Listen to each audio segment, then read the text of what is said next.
Important reactions of non metal. Non metal को जब oxygen के साथ रिएक्ट कराएंगे तो नॉन मेटल ऑक्साइड बनेगा।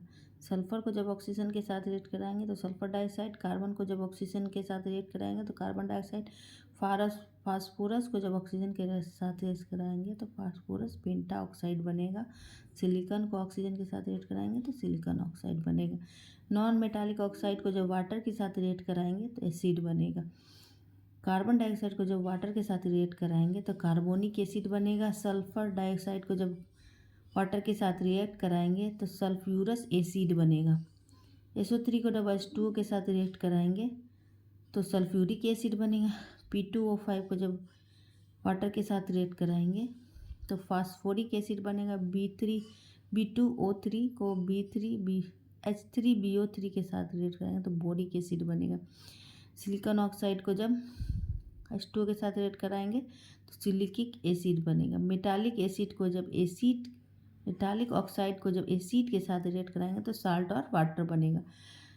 मैग्नीशियम ऑक्साइड को जब HCl के साथ रिएक्ट कराएंगे तो मैग्नीशियम क्लोराइड और वाटर बनेगा। जिंक ऑक्साइड को जब HCl के साथ रिएक्ट कराएंगे तो जिंक क्लोराइड और वाटर बनेगा। कॉपर ऑक्साइड को जब H2SO4 के साथ रिएक्ट कराएंगे तो कॉपर सल्फेट और वाटर बनेगा। FeO को जब H2SO4 के साथ रिएक्ट कराएंगे तो फेरस सल्फेट और वाटर बनेगा। एल्युमिनियम ऑक्साइड को जब HCl के साथ रिएक्ट कराएंगे तो एल्युमिनियम क्लोराइड और वाटर बनेगा। एसिडिक ऑक्साइड को जब बेस के साथ रिएक्ट कराएंगे तो साल्ट और वाटर बनेगा। कार्बन डाइऑक्साइड को जब NaOH के साथ रिएक्ट कराएंगे तो sodium carbonate Na2CO3 plus H2O बनेगा। CO2 को जब कैल्शियम हाइड्रोक्साइड के साथ रिएक्ट कराएंगे तो CaCO3 कैल्शियम कार्बोनेट बनेगा प्लस H2O बनेगा।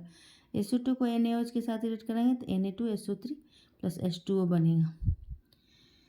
एम्फॉर्टिक एसिड प्लस बेस को रिएक्ट कराएंगे तो साल्ट और वाटर बनेगा। जिंक ऑक्साइड को जब NaOH के साथ रिएक्ट कराएंगे तो Na2ZnO2 प्लस H2O बनेगा। Al2O3 को NaOH के साथ रिएक्ट कराएंगे तो 2NaAlO2 प्लस वाटर बनेगा।